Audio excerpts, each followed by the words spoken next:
રાજપીપળા ખાતે ભારતીય જનતા પાર્ટી દ્વારા મોદી સરકારના સફળ 12 વર્ષ પૂર્ણ થવાના અવસરે મીડિયા સંવાદ કાર્યક્રમનું આયોજન કરવામાં આવ્યું હતું। નમસ્કાર, આપ જોઈ રહ્યા છો સરદારનો અવાજ। રાજપીપળા સ્થિત શ્રી કમલમ ખાતે યોજાયેલા આ કાર્યક્રમમાં ભાજપના નર્મદા જિલ્લા અધ્યક્ષ નીલ રાવની અધ્યક્ષતામાં 12 વર્ષ વિશ્વાસના, વિકાસના અને જનકલ્યાણના અભિયાન અંતર્ગત કેન્દ્ર સરકારની વિવિધ સિદ્ધિઓને ઉજાગર કરવામાં આવી હતી। કાર્યક્રમમાં જિલ્લાના ટીવી, ડિજિટલ તેમજ પ્રિન્ટ મીડિયાના પત્રકારો અને મીડિયા પ્રતિનિધિઓ ઉપસ્થિત રહ્યા હતા। આ ઉપરાંત જિલ્લા પ્રભારી અર્જુન ચૌધરી, મહામંત્રી આશીષ પટેલ અને હિતેશ વસાવા પણ હાજર રહ્યા હતા। મીડિયા સંવાદ દરમિયાન વડાપ્રધાન નરેન્દ્ર મોદીના નેતૃત્વ હેઠળ છેલ્લા 12 વર્ષમાં દેશના વિકાસ, જનકલ્યાણકારી યોજનાઓ, આધુનિક ઇન્ફ્રાસ્ટ્રક્ચર, ગરીબ કલ્યાણ, મહિલા સશક્તિકરણ, કૃષિ અને ડિજિટલ ક્ષેત્રે થયેલી નોંધપાત્ર પ્રગતિ અંગે વિસ્તૃત માહિતી આપવામાં આવી હતી। આ કાર્યક્રમમાં સરકારની વિવિધ ઉપલબ્ધિઓ, જનહિતના નિર્ણયો તેમજ આગામી વિકાસલક્ષી યોજનાઓ અંગે ચર્ચા કરવામાં આવી હતી। અંતે મીડિયા પ્રતિનિધિઓને સાથે પ્રશ્નોત્તરીનું પણ આયોજન કરવામાં આવ્યું હતું। આવો સાંભળીએ જિલ્લા ભાજપ અધ્યક્ષ નીલ રાવ શું કહે છે।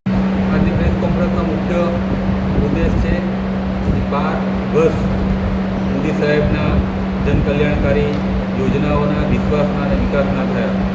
અને આ 12 વર્ષની અંદર નર્મદા જિલ્લાને પણ ખૂબ મોટો યોજનાઓ હોય, ખૂબ વિકાસના કામો હોય એ સાહેબે આપ્યા છે।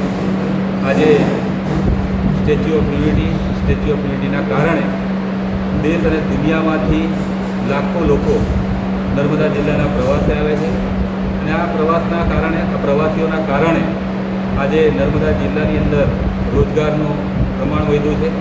ગરુડેશ્વર વિસ્તારના લગભગ 5000 જેટલા યુવાન યુવતીઓને આજે સ્ટેચ્યુ ઓફ યુનિટીના માધ્યમથી રોજગારી મળે છે। આજે આપણી આદિવાસી બહેનો આત્મનિર્ભર બની છે।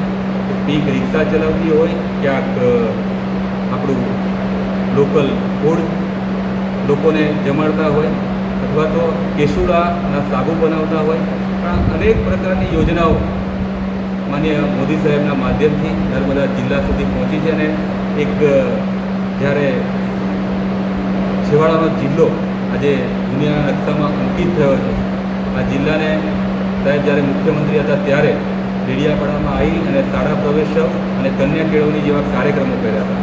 અને એ શાળા પ્રવેશોત્સવ અને કન્યા કેળવણીના કારણે આજે આપણા આદિવાસી સમાજના યુવાનો યુવતીઓ ક્યાંક ડૉક્ટર, એન્જિનિયર, પાયલોટ બનતા હોય છે, રમતગમત ક્ષેત્રે પોતાનું નામ રોશન કરતા હોય છે।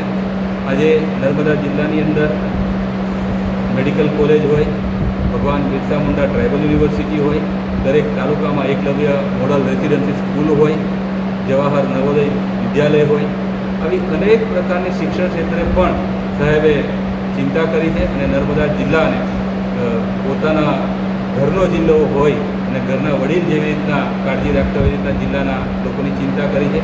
પ્રધાનમંત્રી નરેન્દ્રભાઈ મોદી કોરોના કાળથી અત્યાર સુધી જે પ્રકારે મફત અનાજ યોજના ઘરે ઘરે સુધી પહોંચાડી છે, કિસાન સન્માન નિધિ યોજના આજે જિલ્લાના દરેક ખેડૂતને એનો લાભ મળી રહ્યો છે, ત્યારે આ 12 વર્ષ મોદી સાહેબના જે છે એ જે અદ્ભુત કામો, ઐતિહાસિક કામો આપણા વિસ્તાર માટે થયા છે। એમને શુભેચ્છા આપીએ છીએ, અભિનંદન આપીએ છીએ। અને આ 12 વર્ષ નિમિત્તે સાથે સાથે વડાપ્રધાન નરેન્દ્રભાઈ મોદી જે દેશના સૌથી વધુ દિવસો વડાપ્રધાન તરીકે કામ કરવાવાળા વડાપ્રધાન આપણા બન્યા છે। 4936 દિવસ આજે એમને પૂર્ણ કર્યા છે। તો આજે સાહેબને શુભેચ્છા પણ આપીએ છીએ। માં નર્મદા, માં દેવમોગરા માતા, માં હરસિદ્ધિ માતા સાહેબને ખૂબ શક્તિ પ્રદાન કરે અને આવનારા અનેક વર્ષો સુધી હજુ આ દેશનું નેતૃત્વ કરતા રહે। અને 2047માં દેશને એમને વિઝન આપ્યું છે કે ભારતને વિકસિત ભારત બનાવવું છે, ભારતને મજબૂત ભારત બનાવવું છે, ભારતને દુનિયાનું સર્વશ્રેષ્ઠ રાષ્ટ્ર બનાવવું છે।